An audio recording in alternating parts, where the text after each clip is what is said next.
Hello guys, Cross2000 here, and you are tuning in to my Red Dead Online review.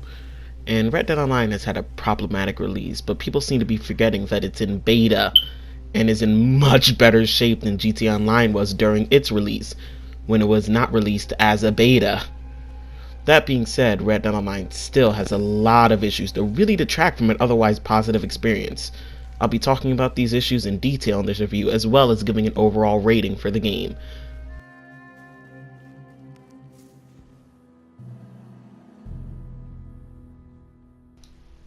Unlike GTA Online, Red Dead Online has an actual story that is entertaining and also completely optional. There is excellent voice acting, of course, just like in the main game. There are excellent visuals, there are set pieces. In fact, the final mission of the campaign is going to be one that a lot of Red Dead 1 fans are going to love, considering the area you visit. I will not spoil, however. And the story has characters that are well written, and as well as some special appearances from series favorites and Stranger Missions. Stranger Missions have actual story as well, and interesting new characters as well as the old characters coming back. It's quite impressive, actually. I expected there to be like the GTA Online structure of just random missions with tiny stories and jokes written in that aren't really that great. I mean, we got some of this in the Heist DLC for GTA Online, but nothing as extensive as what Red Dead Online has in its beta initially.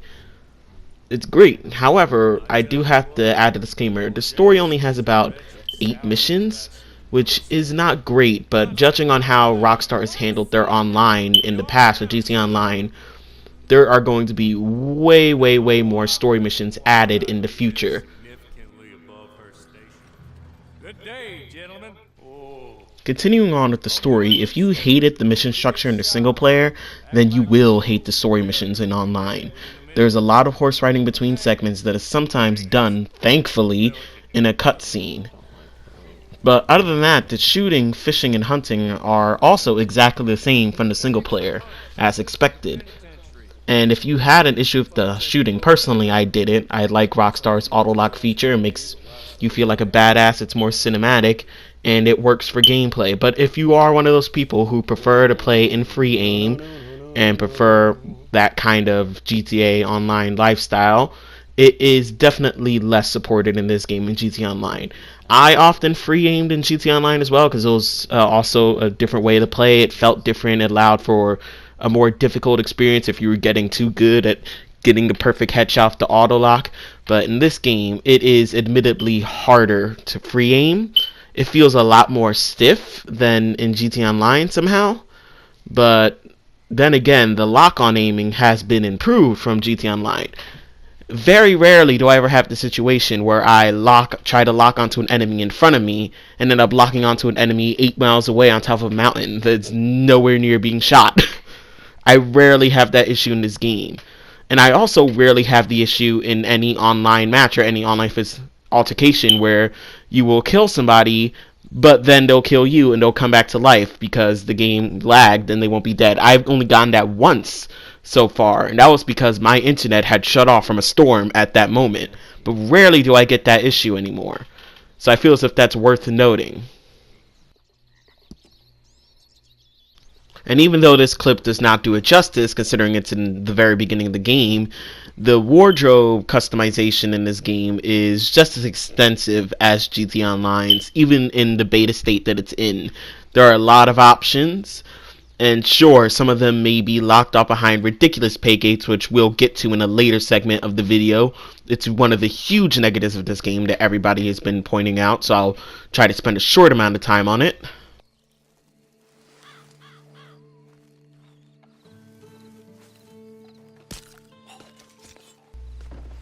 Excluding the story mode and stranger missions, there is an unfortunate content drought.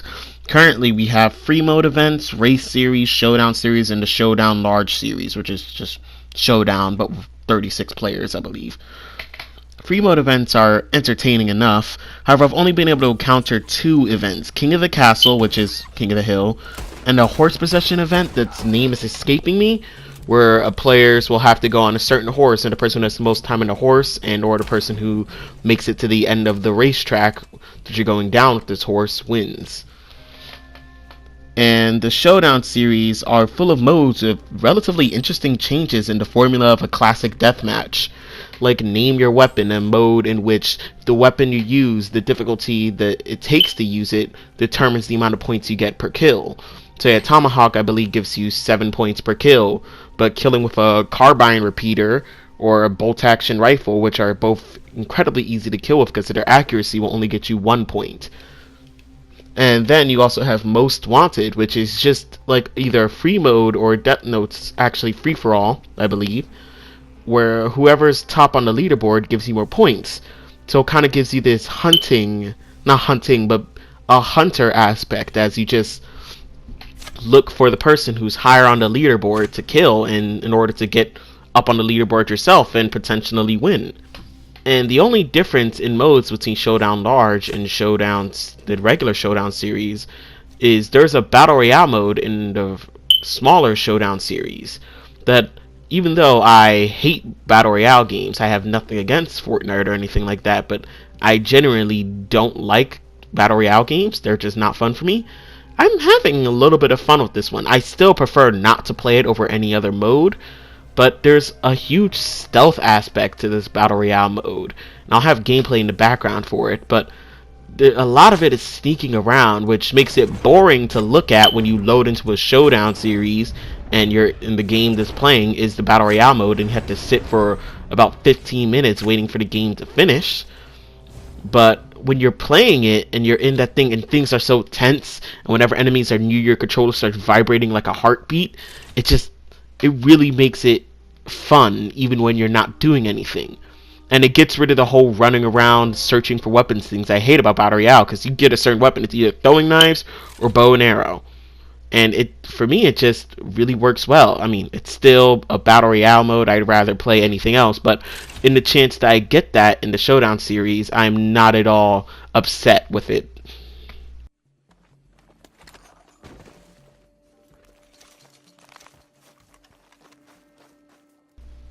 Now, here comes the biggest negative in Red Dead Redemption Online. Game, as you can tell by my review, has been mostly positive, sure, with a lack of some content that will no doubt be added later into the life. It still is going to take some points off the initial score right now. As of right now, it's a huge detractor from why you would play this game, but the biggest detractor is, of course, the microtransactions. They are shameless, they are dirty, they are disgusting, they are evil, they are the worst. Unlike in GTA, where the microtransactions gave you the currency that there was one currency you start the game. In this game, there are two currencies. Of course, money, dollars, what you use in, the everyday scenario of this game, like buying regular things. But then there's gold. There are specific items in this game that you cannot buy without microtransaction currency. And that, in itself, is much dirtier than anything GTA Online had in microtransactions. But that is not it. They give you, of course, they have the excuse. Of course, you can get gold through in-game gameplay, like every microtransaction service uses nowadays. Every one of them have that excuse, and it's always fucking bad in the end. This has a worse microtransaction system than Fallout fucking 76. You want to know what the payout Well, I'll say this. They did change it recently. This is after the update that they made, but I am going to talk about what it was like before. Do you know what the amount of gold used to get per mission was? I've gotten 0.01 gold before. And there are people who have calculated the missions, and for some missions you have to do 100 games to get 1 gold. Now, as I was saying, this issue has been fixed. In a recent update, they have changed the economy of the game, but the fact that it was like that in the first place is unacceptable. This is just Rockstar backpedaling because people reacted so badly to it. Now you are getting fair amounts. You're getting 0.08 at the least per game, which is really good for gold, because I used to only have 2 gold at a time. Now I can't really go under 10. I am getting a constant influx. It is very good. the money you're getting per now, instead of it being like $8 or $6, the least I've been getting is $15. I've been getting $30 some games. This game it's currently fair, but what it chose to do in the beginning is still irredeemable. It is still the most fucked up thing.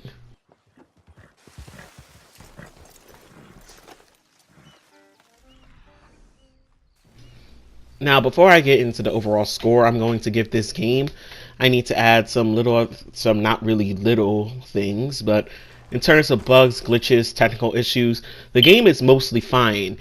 Of course, you get the little glitches, like sometimes your horse will glitch out and won't be able to move, but in online, unlike in single player, you could just whistle from anywhere and your horse will teleport to you, so it's kind of fine with that. But there is one big glitch I've been getting, which an update just came out today, so hopefully it'll be fixed, but as of now, I don't know because I'm busy making this video. But there has been a huge glitch since launch where I have not been able to do stranger missions. Most stranger missions that they don't have to do with a posse or a player assassination will not work.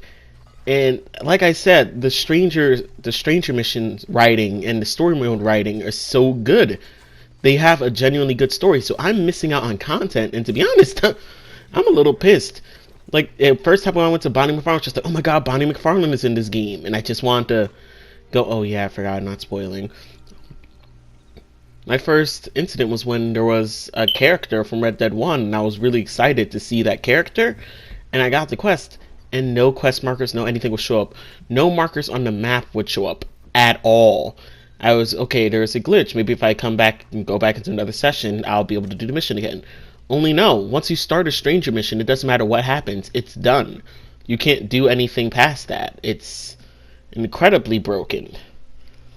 But hopefully the issue is fixed. I have emailed Rockstar about it, and they did give me feedback saying that the bug has been marked as solved. So hopefully it's been solved in this update. Okay, but other than that, let's get to the main score. I'm going to give Red Dead Online an 8 out of 10.